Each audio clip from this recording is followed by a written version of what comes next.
गुरुजी, कोई अमीर हो जाए, वो समझता है कि उसको सब कुछ मिल गया, इसी कारण वो मुक्ति की बातों में ध्यान नहीं देता। मूर्ख हैं वो लोग जो अभी भी नहीं समझ पाए कि अमीर होने का मतलब ये नहीं होता कि तुम बहुत बड़े राजा बन गए। अमीर होने का मतलब होता है कि तुम्हारे पुराने संस्कार हैं, जो तुम्हारे पुराने कर्म हैं, उसका फल तुम्हें मिल रहा है, अच्छे कर्मों का। अमीर हो गए, उसमें क्या है? अरे अमीर हो गए, उसके बाद दिल की बीमारी लग गई, अमीर हो गए किडनी डैमेज हो गई, अमीर हो गए लीवर खराब हो गया, ले फिर गरीब हो गए, फिर गरीब हो गए। अरे जब तुम कुछ खा नहीं पाओगे, जब तुम कुछ कुछ एंजॉय नहीं कर पाओगे जीवन में, हमेशा टेंशन में रहोगे, तो गरीब ही हो। 4 पैसे अकाउंट में आ गए तो अमीर हो गए क्या? अमीर वो होता है, देखो, प्रथम सुख निरोगी काया। पहला सुख निरोगी काया, दूसरा सुख हो घर में माया। अमीरी को नंबर 2 पे रखा है हमारे संतों ने, हमारे ऋषियों ने। पहला सुख निरोगी काया। कोई भले कितना करोड़पति अरबपति हो, जब वो अंधा है, उसको दिख नहीं रहा है, क्या करेगा? चाटेगा वो नोट को, हैं? चाटेगा वो डॉलर्स को। जब वो देख ही नहीं सकता कुछ, तो वो तो अंधा ही है बेचारा।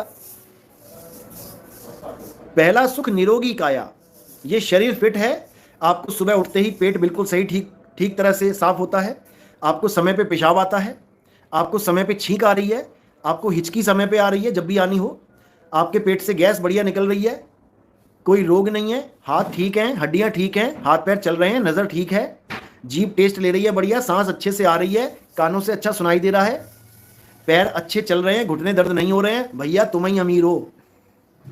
तुम दुनिया के सबसे बड़े अमीर हो। तुमसे बड़ा अमीर कोई नहीं है। पहला सुख निरोगी काया और दूसरा सुख हो घर में माया। अगर तुम्हारे शरीर बिल्कुल ओके है तो तुम दुनिया के सबसे अमीर आदमी हो। हाँ, उसके बाद तुम्हारे पास बैंक बैलेंस है तो सोने पे सुहागा। लेकिन तुम अमीर हो, लेकिन तुम्हारा साल में 300 दिन केवल हॉस्पिटलों के चक्कर काटने में लग जाता है, तो काहे के अमीर हो भाई? तुमसे अच्छा तो भिखारी है, खाता है पीता है मजे से सो जाता है। तो इस चीज को दिमाग से निकाल लो। और तुम्हें मैं एक और चीज बता देता हूं, अमीर होना कोई बुरी बात नहीं है, अच्छी बात है। लेकिन बहुत ज्यादा अमीर हो जाना, कुछ हद से ज्यादा अमीर हो जाना, और अमीर होने के बाद तुम्हारा दिमाग भी 7वें आसमान पे पहुंच जाना, ये तुम्हारे पतन का कारण है। याद रखना, भगवान ने अगर तुम्हें अमीर बनाया है तो किसी कारण बनाया है कि तुम समाज का भला करो, समाज की सेवा करो। अच्छे से समझ लो, हर शहर में, बड़े बड़े शहरों में सबसे अमीर कौन होते हैं? सबसे अमीर लोग कौन होते हैं हर शहर में? कौन होते हैं? या तो इंडस्ट्रियलिस्ट होते हैं जिनकी इंडस्ट्रीज लगी हुई हैं, या फिर रियल एस्टेट वाले अमीर होते हैं जो बड़े बड़े फ्लैट्स बनाते हैं, बड़ी बड़ी बिल्डिंगें बनाते हैं, लाखों में जमीन लेते हैं और बिल्डिंगें बना के करोड़ों के फ्लैट बेचते हैं। मेन ये 2 होते हैं हर शहर में अमीर, जो 1 नंबर से कमाते हैं। बाकी नेता और बाबा की बात नहीं कर रहा हूं मैं। नेताजी और बाबा जी तो हराम की कमाते हैं और बैंक बैलेंस बढ़िया से बनाते हैं और पूरी जिंदगी ऐश करते हैं, उनकी बात नहीं कर रहा मैं। जो मेहनत से 1 नंबर से कमाते हैं वो कौन है? या तो इंडस्ट्रियलिस्ट है जो कोई प्रोडक्शन कर रहा है, या फिर जो मकान बेच रहा है जिसका काम ही रियल एस्टेट का है।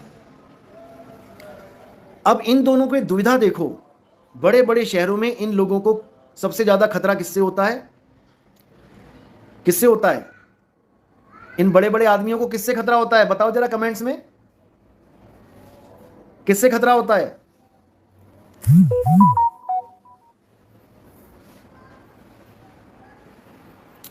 लिखो लिखो, तुम्हें इलाज बताते हैं इस बात का भी। संदीप सिंह कह रहे हैं इनकम टैक्स। अरे भैया, जान का खतरा बोला है। इनकम टैक्स क्या करेगा आगे? जब वो इनकम टैक्स दे रहे होंगे तो फिर वो क्या करेंगे इनकम टैक्स वाले? राजनेता से भी खतरा नहीं होता है। राजनेता तो उनसे खुद कहते हैं तुम हमें सपोर्ट करो, तुम्हारे काम निकाल देंगे। यस, गैंगस्टर से खतरा होता है इनको। फिरौती मांगते हैं वो लोग, भैया 100 पेटी दे दिए, 100 पेटी दे दिए, 1000 मकान बेचा है ना, 300 मकान का पैसा इधर पकड़ा दियो, नहीं तो गोली जाएगी अंदर भेजे में सीधी। समझे? तो इनकी जान की कीमत कितनी है? मात्र 50 रुपए की गोली। 50,000 करोड़ कमा के 50 रुपए की गोली से मर जाते हैं ये लोग।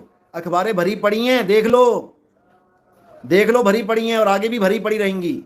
अब इसका हल सुन लो, कैसे बचें, क्योंकि इन लोगों को कीड़ा काट चुका है अमीर बनने का, और ये कीड़ा बड़ा खतरनाक होता है, ये 50 रुपए में निपटा देता है बंदे को। अब इसका इलाज क्या है कि जो लोग गोलियां मार रहे हैं, पहले तुम्हें उनकी हिस्ट्री जाननी पड़ेगी, गोलियां क्यों मारी इन्होंने। जब तुम इनकी हिस्ट्रियां जानोगे इन गैंगस्टर्स की, तो तुम्हें पता लगेगा कि ये भी एक आम आदमी थे, लेकिन गरीब थे। इन्होंने बहुत कोशिश करी कि कोई हमारी मदद कर दे, कोई हमारे दुख को जान ले, लोगों के आगे हाथ फैलाए होंगे, लोगों ने इनकी एक ना सुनी होगी, धक्के दिए होंगे, निकल यहां से। फिर इन्होंने कोई छोटा मोटा चोरी कैसी होती है, अरे जेल में तो ठाठ करते हैं लोग, अब वो डर भी खत्म हो गया जेल का। अब हिंदू मुस्लिम ईसाई कुछ नहीं बनना है आपसे मिलने के बाद। यही सच है, यही सच है। हिंदू मुस्लिम सिख ईसाई का झगड़ा ही खत्म हो जाता है मूल ज्ञान सुनने के बाद। हिंदू है तो हिंदू अपनी आत्मा को जाने, मुसलमान है तो मुसलमान अपनी आत्मा को जाने। कितने मुसलमान जुड़े हुए हैं हमारे साथ, कितने मुसलमान भाइयों ने नाम दीक्षा ली है और वो अपना भक्ति कर रहे हैं, वो अपने खुदा को याद कर रहे हैं, पल पल याद कर रहे हैं। अब नमाज नहीं पढ़ते, वो 5 टाइम नमाज छोड़ दी उन्होंने, क्योंकि गिनती मिनती में अल्लाह को याद करना तो ऐसा लगता है जैसे मैं एहसान कर रहा हूं तुझे याद करके, मैं तुझे दिन में 5 बार याद कर रहा हूं। अब 5 बार नहीं, अब पल पल याद करना है, हर पल मालिक को याद करना है, समझो।